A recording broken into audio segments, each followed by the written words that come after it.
Good morning. I am Haley Black, the co founder and director of education of Inspirations Academy. And I am doing a virtual book club with you guys, talking about this amazing book that I picked up at a local bookstore beginning of the summer. It drew my attention. It is awesome. It is called The Self Driven Child: The Science and Sense of Giving Your Kids More Control Over Their Lives. No, it is not what you think. This does not mean kids rule your house or kids rule your schools. It's not that, okay? It's taking a brain based approach to understanding behaviors and how to navigate, help children navigate how to be how to take ownership over themselves, over their learning, over their behaviors, over their choices at home, at their choices at their jobs, choices in their sports. It's all about teaching, intentionally teaching them and giving them tools of how to self manage those things, which is exactly how we were created by God. You know, our brains were created in a unique way. This is just helping us as adults understand how brains are created by science. This is written by a neuroscientist and an experienced educator. So they came together with all their decades of experience and research and knowledge and training, and they have put this simple book together. It's an easy read. I really hope that you buy it because you're going to want to mark it up and underline it like I have. So I am taking you guys through just a couple chapters a week, just giving you the tidbits of what's in this book. Hopefully it motivates you to want to pick it up yourselves. So you can find all the recap of all the different chapters on our YouTube channel. It's also on our Facebook page, if you want to go get the snippets of all the other chapters. So we are kind of wrapping up the book, actually. We're kind of coming towards the end. So we are on chapters 11 and 12 today. So chapter 11, I think it's going to hit home with a lot of you. It is called Navigating Learning Disabilities, ADHD, and Autism Spectrum Disorders. Like, imagine that parents or teachers or superintendents or anybody who works with kids puts on the hat and understanding that even kids with these identified things, right? I hate to say disabilities. They're not disabilities. Sometimes they're superpowers, right? But how to navigate them and still empower those kids with learning disabilities, ADHDs, all the things that in the world says are disabilities. Well, you can empower those kids to be self-driven learners still. So I'm just going to kind of share with you just some things that I highlighted that stood out to me as an educator and as a mom, thinking about specific kids who I know would have these challenges or are facing these challenges. This is just a mindset shift. So listen to this. The problem is that children commonly experience interventions as being forced upon them. So I am actually like a previous public school teacher, worked in that setting for almost 20 years before I became homeschool mom, private tutor, and then launching into Inspirations Academy. So this is something that I saw every single day. These kids being forced these specialized interventions to fix them. Okay, children don't need fixed, right? We need to fix our mindset with what's going on with them. And maybe we need to fix how we approach them, right? When they feel forced, kids resist even things that are helpful to them in order to gain a sense of control. This is all about a sense of control. This is where the neuroscience comes in and how our brains are wired with anxieties and stresses and all the things, maybe behavior problems. It's all about a sense of control, right? They want to feel safe. They need to know like what the expectations are. So that's what this is all about. It's about relationship, creating a relationship, not a dictatorship. So this is advocating for you guys as parents to fight homework that is not necessary. Don't just be compliant, right? If your child is really fighting that homework stuff, just take a moment before you fight them on it and say, let me see what you're being asked to do. Like, let's really question this. And it's okay. As an educator, as a teacher, I didn't give homework. I didn't give it. Thankfully, my district did not mandate it. So if you're a teacher in that situation, I'm just gonna like pray over you, know. But stand up, like bring the research to the table and question your district. They may not be super comfortable with it, but you know what? Advocate for the right things. So listen to this. It's talking about the whole argument of literacy and like, oh, our audiobooks, like, is that really reading? And like, there's a lot of controversy over that. I actually have a literacy degree, K through 12.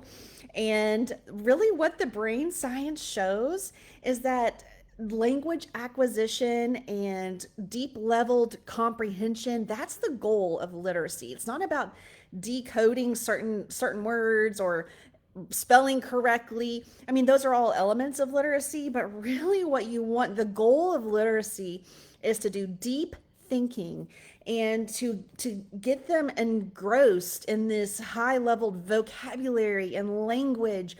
And so here's what it says. It says the same brain systems are involved in language comprehension, whether the language is written or spoken, which means that being read to or listening to a recorded book develops the same parts of the brain that will eventually engage in reading comprehension. So if you have a learning disabled child, let's talk about dyslexia. That's a big thing right now.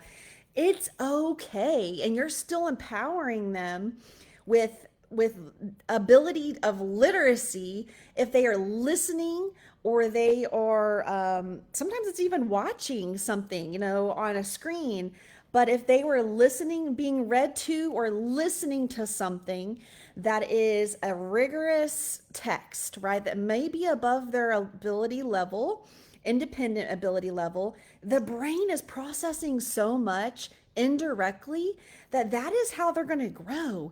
So, and I have years and years of proof that this is exactly true. I have worked with so many kids, older kids a lot. I was kind of placed in some of the older grades. And these kids coming to me who just were making no progress, like still on a first grade level, and they're a fifth, sixth grader, right? There's just no progress happening. Well, we just eliminated the requirement that they have to read on their reading level. Like a fifth grader doesn't want to read Jane and Bob books, right? Like nobody wants to. They want to read things that are interesting.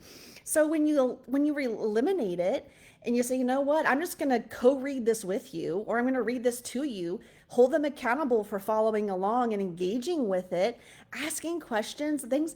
Your brain is intelligent. You are designed to be like your creator, right? We are created in his image. Think about how awesome our God is. If we were created in his image, we have a brain that is able to learn without having to be directly taught.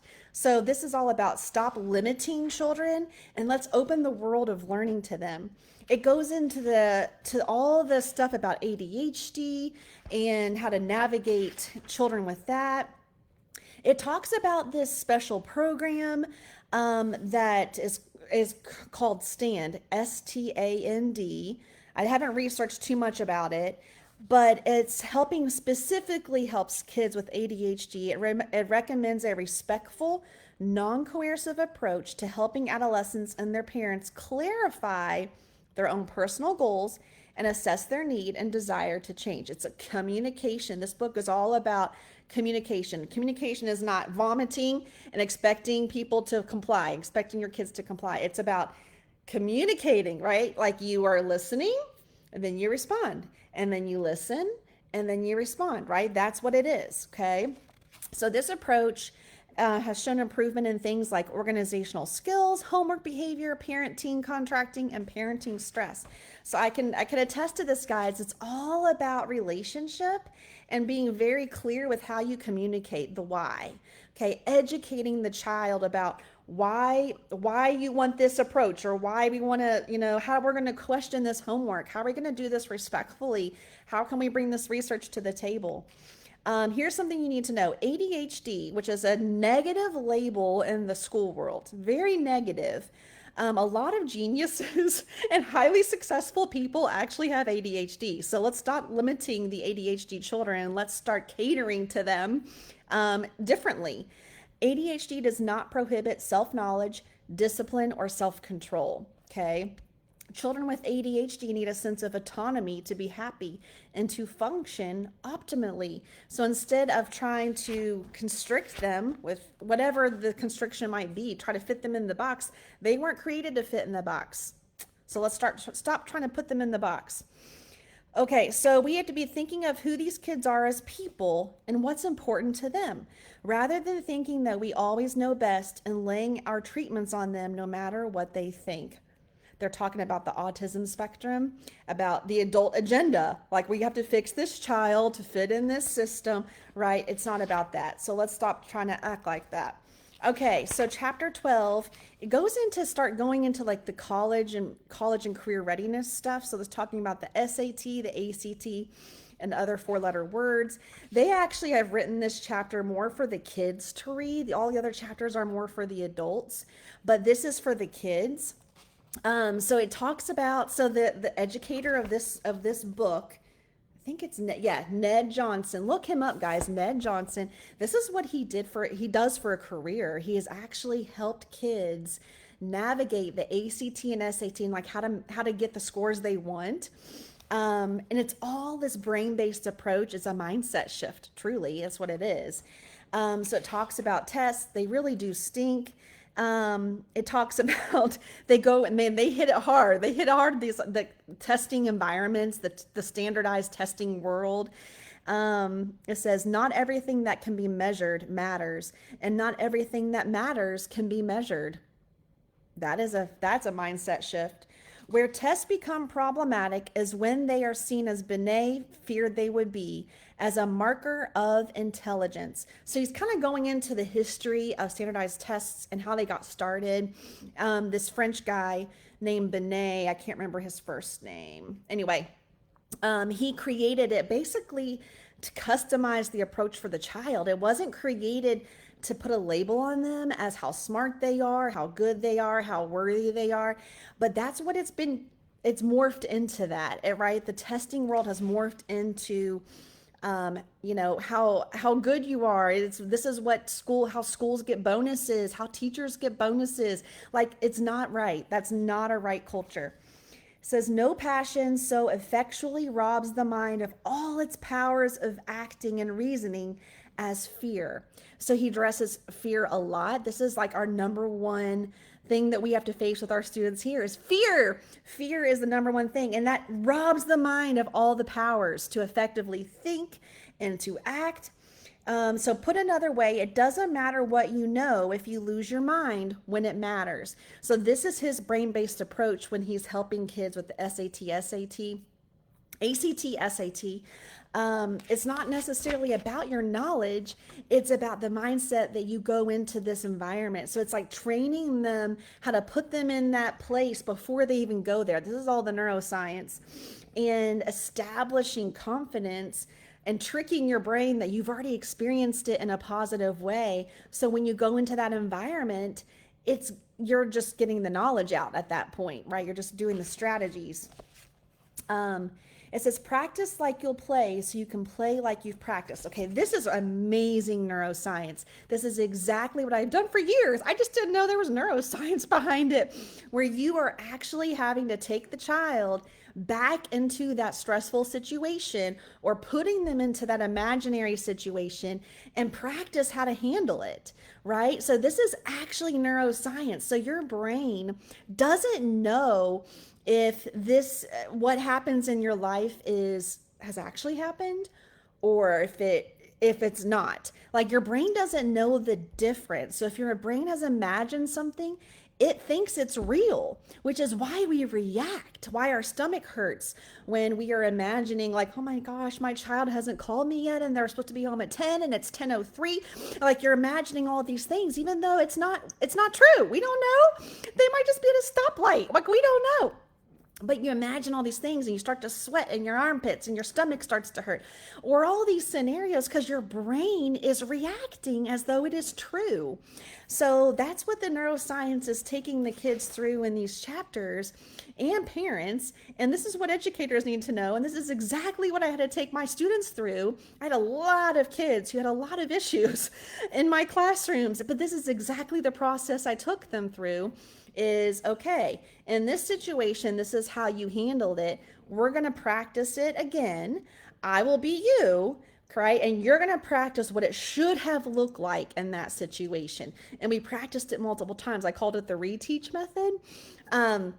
But that's exactly the brain science. And the thing is, it works. It works. It takes consistency. It takes persistence. It takes not losing your cool. And I'm not good at that all the time. I lose my cool sometimes, especially at home with my children. But that's what this is all about, is just getting you to understand how your brain works and how you can understand how someone else's brain works, so you guys can work together collaboratively, so neither one of you are losing your minds. So that is the next chapters for this week. I'll be kind of wrapping it up in the next couple of weeks. I think there's a few more chapters. I think there's a couple more chapters that I still have to talk about. Super excited about our next book club study. It's actually taking neuroscience and directly connecting it to biblical truth. I'm super excited. It's the foundation of everything that we'll be training the students here in the fall at Inspirations Academy. They're going to be trained with all these research-based methods, tying in biblical truth. They are surrounded with biblical truth here in the physical building. It's going to be on the walls. It's part of the lessons, everything, like empowering. We have to empower everybody. All right, guys, so that is it for today. I will see you again next Tuesday at 8 a.m. Talking about the self-driven child.